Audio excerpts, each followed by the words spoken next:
出大事了，出大事了！我也不知道这算是好消息还是坏消息啊。最近呢，民政部官网发布了婚姻登记条例修改草案的征求意见稿。该草案中最重大的2个变化是2条。第一条呢，就是结婚登记和离婚登记不再需要户口本了。第2条，结婚登记取消了地域管辖，也就是说，现在是不需要在男女双方的户口所在地办理了，将实现全国通办。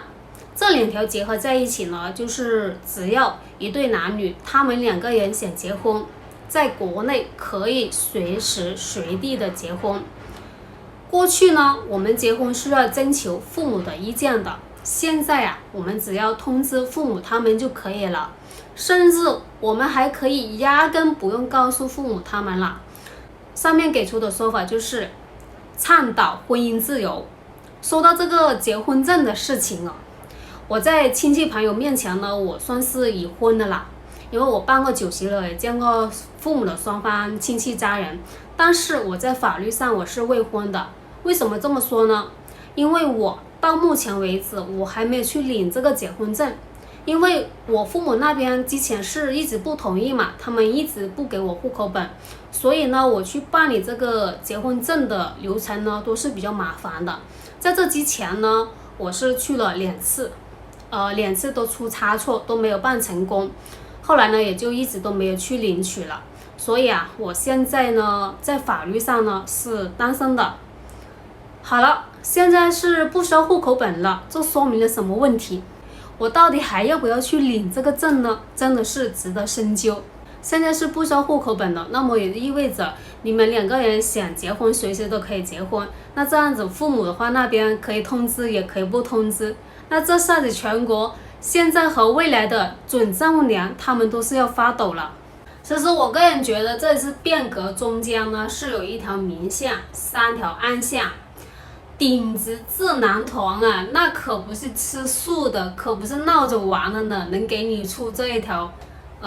规则。最近呢，这些年的结婚率是越来越低了，大家都不结婚就没有孩子，而且现在单身人口太多了，会导致社会的稳定性变低。接下来我们重点聊聊这3条暗线。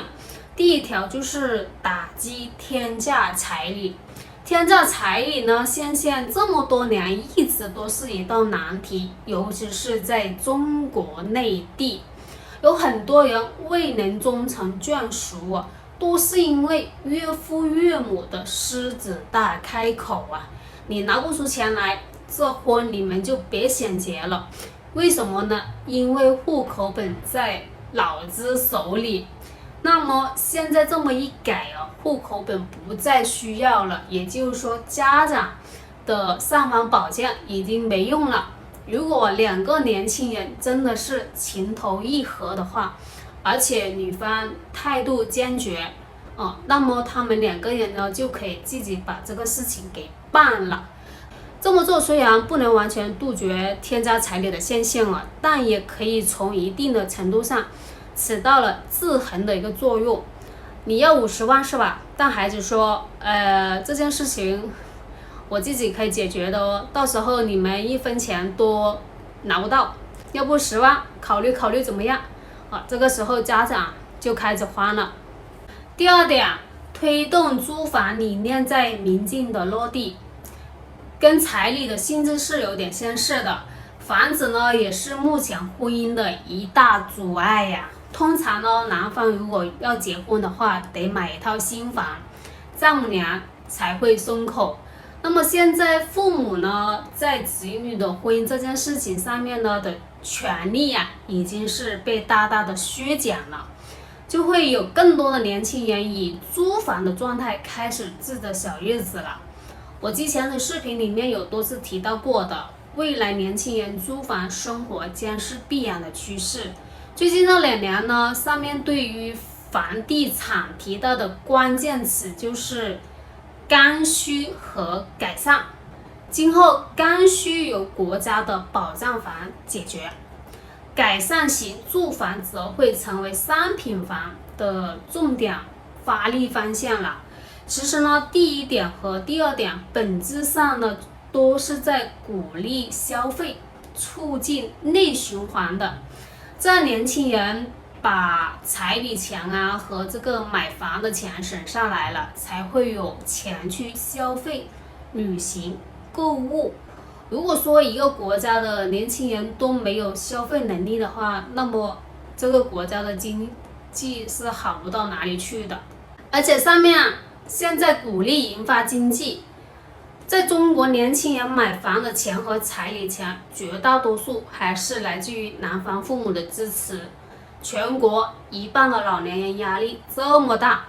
银发经济还怎么发展起来呢？接下来我讲一下第三点，就是稳定社会家庭结构。虽然说我们现在的社会状态是结婚率低、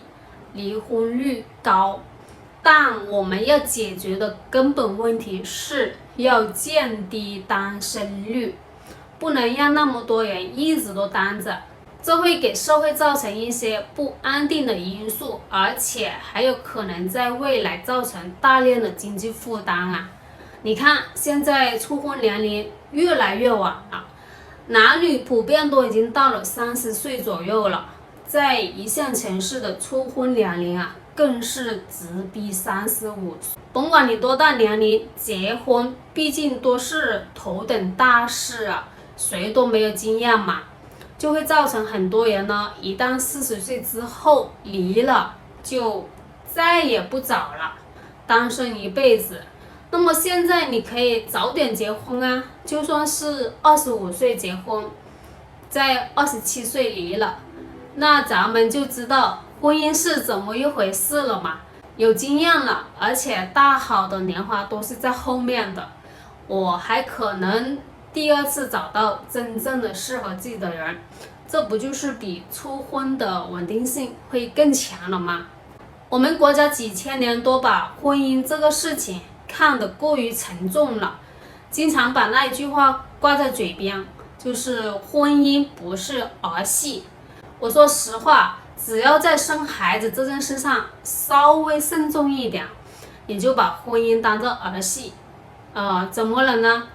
这种人最后幸福的概率反而要比那些把婚姻看得过于沉重的人大。另外呢，我个人认为啊，就是提倡这个开放式的结婚自由呢是不安全的，